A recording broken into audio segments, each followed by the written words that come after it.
Welcome and congratulations on getting access to this free training.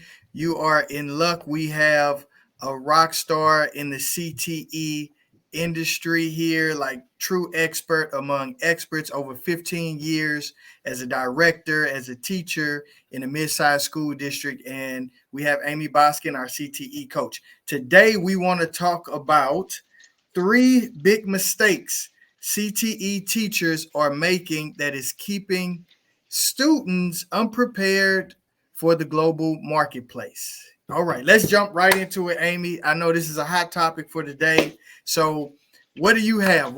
Give me mistake number one that you see happening in schools across the country.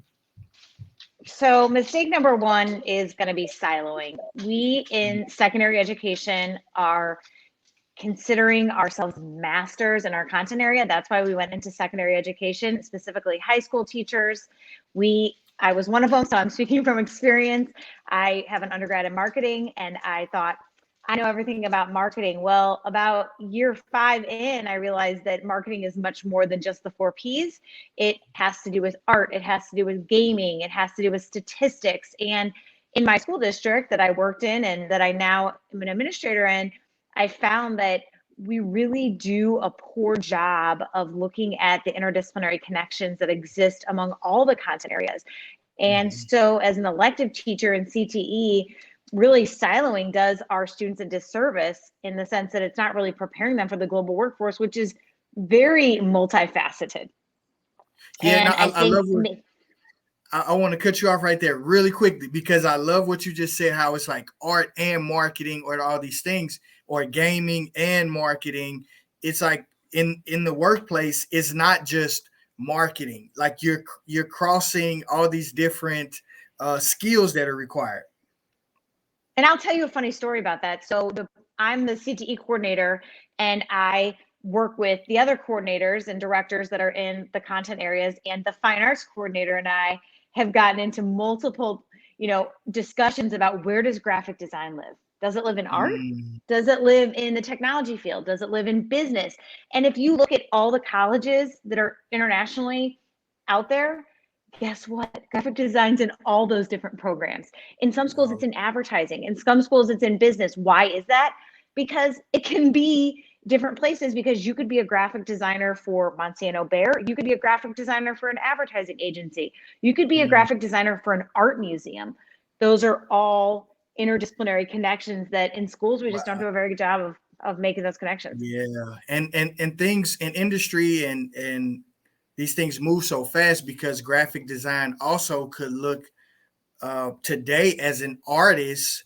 Instead of making flyers or promotional material, you could be creating your own art and selling it as NFTs using Ethereum or something. Like these are the modern things that did not exist, like you just said, years ago. So I love how you said that. So point number one, silos bad, interdisciplinary good. So we should be looking for ways to create interdisciplinary connections in whatever CTE classes that we're taking.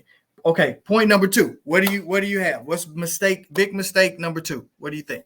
So 90% of the CTE teachers that I meet are what we call retreads. So we are retreading our pathways, which means that I have an undergrad in marketing, and then I went back and got a master's in education and another master's in educational administration. Most of my teachers are the same. If they're a family consumer science teacher, maybe they worked in the event planning industry and then they decided they wanted to go back and be a teacher. I have an engineering teacher who has an undergrad in hydraulic engineering. He did that for a little bit, about 15 years, decided he wanted to retread back into the industry. Same for our business teachers. We've got teachers that worked in technology, teachers that worked in marketing, entrepreneurs. So they retreaded back. How that is a mistake is that by the time that they're reaching their students in years 3 through 7, the industry's already changed.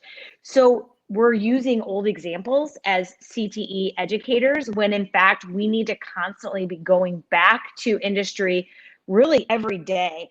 If you're a CTE teacher, you need to be looking at, Fast News, Inc. magazine, your trade publication for your pathway to see what is happening, whether that's logistics, engineering, hospitality, culinary, fashion merchandising in order to stay up to date. And we just don't do that. So the interdisciplinary modules that Global CTE offers is constantly revising and revisiting, and has a network of people that are telling us, because we don't know all that information because we're not in those industries. So we have to leverage those partnerships. I think that's so well stated. I was just talking to a school district, a CTE director in Texas recently, about their marketing program and how they could elevate it. And they were like, yeah, we focus on the 4 Ps. And that's important, yes, from a foundational standpoint. However, today the consumer expects so more. We believe that we can go on Instagram, see something, click on it, buy it, and it come to our house in 2 days. Or I can click on it and One go day. Right, in one day. Or I can click on it in 1 hour. I can go to the store and somebody's going to bring it out to my trunk.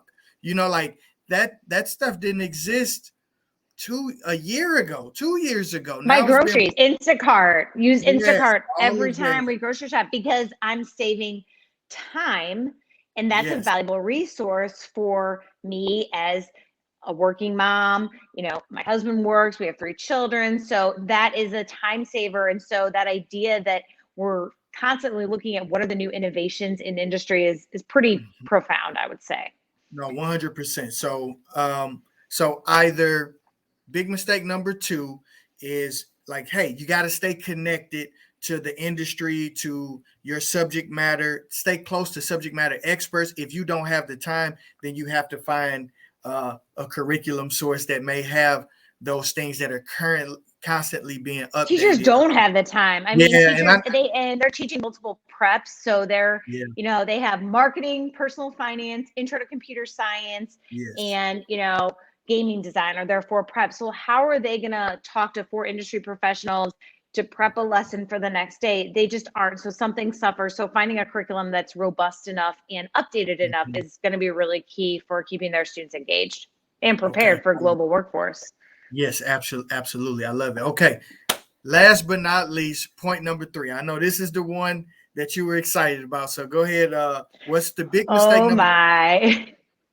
Guys, let's talk about technology. So I consider myself pretty technologically, I'm not uncomfortable with it. And part of that is because when I was in high school, I was in DECA, and I had a state role. And so in DECA, I had to communicate with people all over the state of Missouri. Missouri is kind of a big state. And so I learned how to do technology with America Online, ding, ding, ding, the old thing for some of you that are out there that know AOL. And so the question becomes, what experience is being mirrored for our students to know technology? And what I found is that we assume, or we presume, that students are technologically savvy, and really students are just technologically immersed. They know TikTok, Snapchat, they know how to be an influencer, they know how to text their friends, they know how to make certain emojis, backgrounds, and things like that, but they don't know technology for the global workforce. So this morning I got a new computer. I've worked on a PC for a while.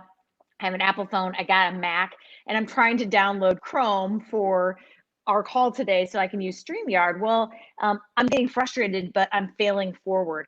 We don't provide our students those experiences. We just assume that they know how to use it for the global workforce. And the global workforce, you're going to have to know how to send email appropriately, set up a Zoom call with people in different time zones. You're going to have to know how to book your flight. You're going to have to know how to do marketing research, because guess what? These big ad agencies and companies aren't paying for that anymore. They're expecting their employees to do it.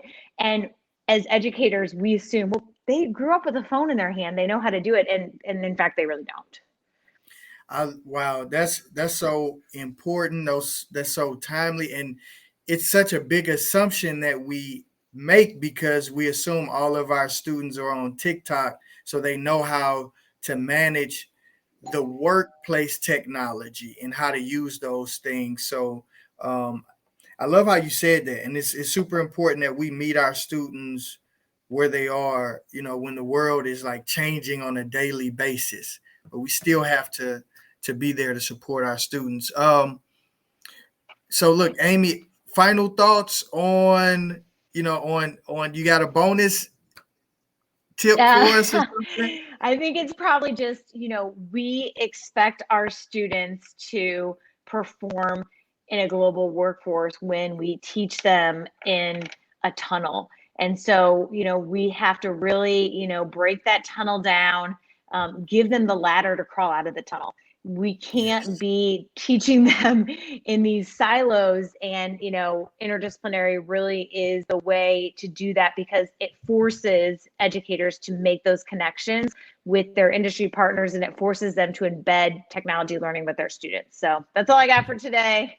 Love it. Thank you, Amy. This was incredible. Thank you for sharing those mistakes that people are making, that our CTE teachers are making, and some opportunities for them to overcome those. So really, we want to take you away from pain and try to bring some joy and more excitement into your classroom and make it a lot easier for you. If you would like support with some of the things that you heard here today, just send us an email or visit workwithglobalcte.com, and we'll get you scheduled, and we can have a call to try to personalize this for you. All right. Talk to you soon. Bye-bye. Bye-bye.